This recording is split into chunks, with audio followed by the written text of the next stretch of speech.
ఇక్కడ అతని మీద మనం 2019 పోటీ చేస్తామని ఇక్కడ తెలిసి భీమిలి నియోజకవర్గంలో ప్రతి ఒక్కరు అతని మీద ఫైట్ చేశాం. అతని నియోజకవర్గం వదిలేసి వెళ్ళిపోయారు. మళ్ళీ అతని వెనకాలనే నడమాలన్నారు.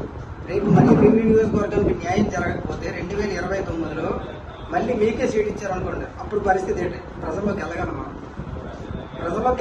ఈ 5 సంవత్సరాలు జనసేన పార్టీ పరిస్థితి ఏంటి? మేము ఇలాగే ఉంటాం, మీరు ఏం చెప్తే మీ వెనక నడుస్తాం. కానీ 5 సంవత్సరాల తర్వాత ప్రజలు నన్ను ఎలా నడుపుతారు? దానికి ఆన్సర్ కావాలి. మేము మొన్న ఎలక్షన్లో ఎంపీటీసీ చేసాం, సర్పంచ్ చేసాం. ఈసారి ఇతను ఏనిస్తారా? ఇతను అయినవాడు. అతని బలగాలు ఒకటి. రెండవది, ఏ కోణంలో మీకు ఇవ్వకుండా అతనికి సీట్ ఇచ్చారు, దానికి కూడా ప్రాపర్గా ఆన్సర్ కావాలి. ఎందుకంటే గ్రామాల్లో తలెత్తుకోలేము. తెల్లవారు లేస్తే రేపు అనకూడదు, గవర్నమెంట్ ఫామ్ అయిన తర్వాత ఏదైనా పంచాయతీలో మన కోరికేటి మనం ఎదగదామని కాదు. ఆర్థికంగా ఎప్పుడు ఏ జనసైనికుడు కూడా ఆర్థికంగా ఎదగదామని ఎప్పుడూ కోరుకోలేదు. మనం ఏదో ఒకటి న్యాయం చేద్దాం, ఎవరికి మనం ప్రాబ్లమ్ సాల్వ్ చేసి గ్రామాల్లో అభివృద్ధి చేసుకుందనే కాన్సెప్ట్తో వెళ్ళాం.